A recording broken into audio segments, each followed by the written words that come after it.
Do we need to have not one, not two, but three screens on a mobile phone? Do we need to have 1, 2, 3, 4, 5, 6 cameras on a mobile phone? Do we really need to have 2 batteries on a mobile phone? Actually, we do. More power to us. Do we really need to carry an 8-inch tablet in our pockets?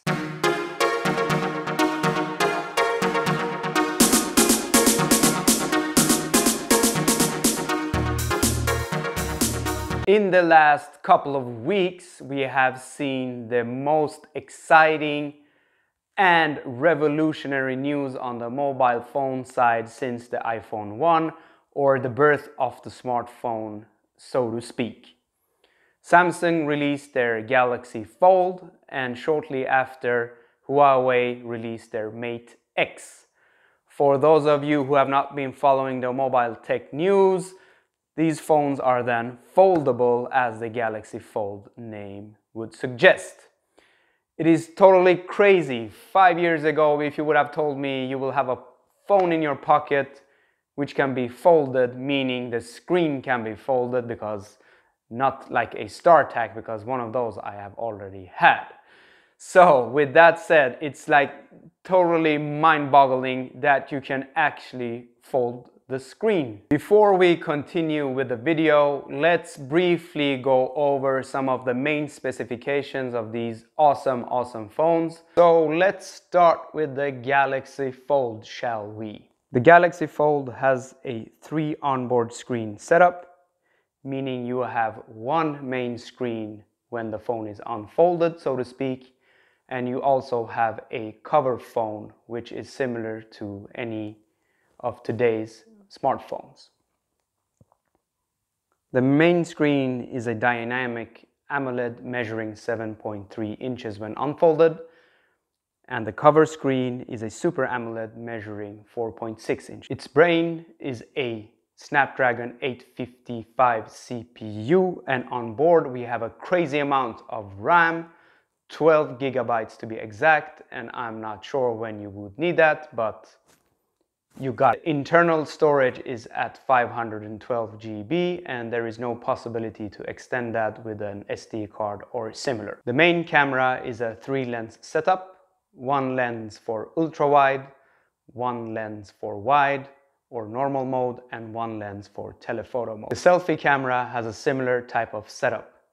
It has 1 lens then for ultra-wide, 1 lens for wide or normal, and 1 lens for telephoto. The phone is powered by 2 batteries, 1 on each side of the phone, so to speak, or each side of the screen, or the screen is one, so I don't know what you want to call it, but there are 2 screens, and combined they give 4,380 milliamps. And included in the box is an 18-watt fast charger. The price for the Samsung Galaxy Fold will be $2,000 or around 2,000 euros. Before we continue, let's cover some of the specifications of the Huawei Mate X. So the Mate X only has 2 screens only. It's already behind the game, don't you think? The screen measures 8 inches unfolded, and the folding mechanism is a bit different compared to the Galaxy Fold. If the Galaxy Fold opened like a book, this one actually overextends, so you're actually exposing both screens, or however we want to call it. So the main screen is a AMOLED measuring 6.6 inches, and the back screen measures 6.38 inches. On board we have a Kirin 988 processor with 8 gigs of RAM, and the internal storage is 512 GB. There are possibilities for extending the internal storage with nano memory, which is proprietary for Huawei.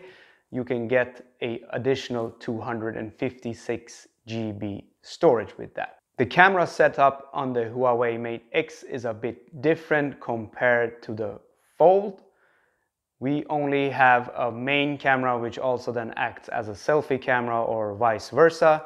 It is also a 3-lens setup similar to the Galaxy Fold. So you have an ultra-wide lens, a wide or normal lens, and a telephoto lens. The Huawei Mate X also has 2 batteries then on each side of the phone or the screen, and combined they provide 4,500 milliamps, which is quite a lot of juice. Included in the box is a crazy fast charger rated to 55 watt output, which is crazy. You could almost charge a laptop with that. The price for the Huawei Mate X is set at $2,300 or around 2,300 euros. So now that we have covered both phones' basic specifications, let's talk about some of the concerns that might be there with regards to these type of phones. I would like to start with the folding mechanism. I believe Huawei mentioned that the Mate X have 100 moving parts in the folding mechanism, which makes me think of how durable will this type of hinge, or whatever we want to call it, be. Huawei mentioned that they have done 100,000 cycles where they have actually folded and unfolded on their test phones without any issues. I guess time will tell. Another big concern is similar to cars. If possible, you should always avoid first model year of a car, because there will be issues which will be rectified over time, hence why you should always aim to buy the second model year. Similar to these phones, I believe there will be bugs, etc. However, you will be a guinea pig, but you will be on the forefront. With that said, being a guinea pig, I mean, these phones are ridiculously expensive. $2,000, $2,300 is quite a substantial amount of money to pay for a mobile phone in 2019. In 1985, I would have agreed, yes, it would cost that much because there was, I don't know, 10 people out of 100,000 or whatever that had a mobile phone. But now when every other Joe or Jenny have a mobile phone, $2,000 is quite a lot of money to pay, and also then you would be sort of a guinea pig. One other main concern is with these type of screens. What happens if you drop your phone on the ground or you damage it somehow? You get a scratch or a crack or something like that, or a half of the screen gets messed up. What can you do? Will these type of screens be possible to exchange or swap similar to a regular smartphone? Most likely it will be a very, very expensive experience if your insurance does not cover it. Also, do we really see a need to carry around an 8-inch tablet in our pockets? Or is it just overkill where the tech companies want to push things out to us?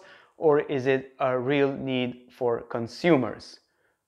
It's a personal preference, I know, but still, that's something to consider as well. Also, another topic which relates to the first model year discussion is the Android version that will be running on these type of phones will be a special version of Android, which would then support the folding and unfolding properties of these phones. Potentially there will be bugs because the version needs to make sure when you're folding and unfolding the icons are seamless, restructured on your screen, etc. But here's where things get really cool. I can unfold it and instantly see the map on the big screen. Yeah. Will the software feel sluggish at some times? We don't know. That has to be tested and experienced.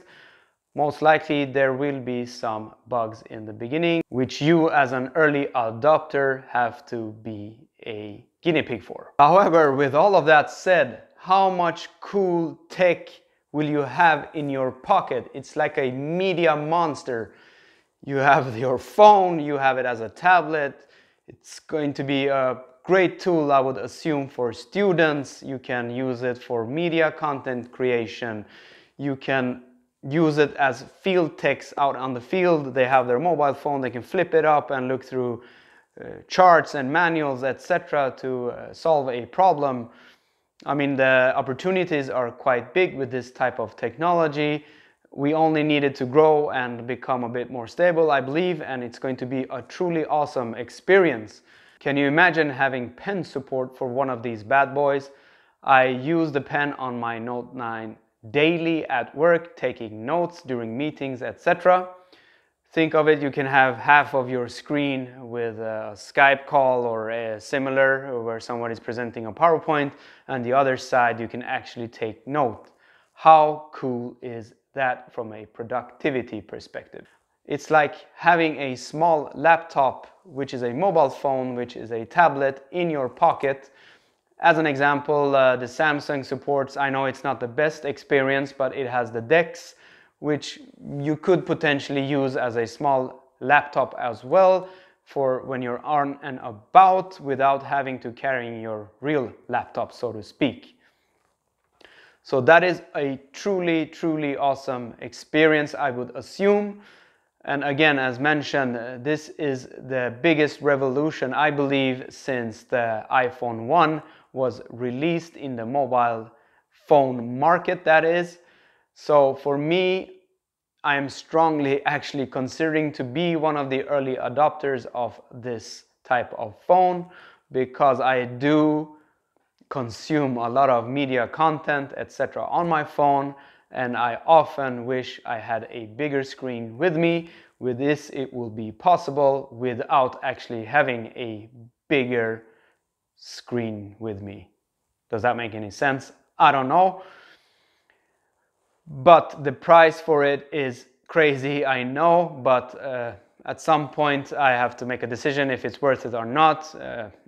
Just looking at it like this, it's truly very, very expensive and crazy. Alright, thanks for staying to the end of the video. Please leave your comments below of what you think of this type of technology. Will you buy this type of phone? Will you not buy this type of phone? Do you have any concerns? Is there anything specific you love about them? Just let me know on the comments below. And also, please give me 2 thumbs up and don't forget to subscribe. Until the next time. See ya!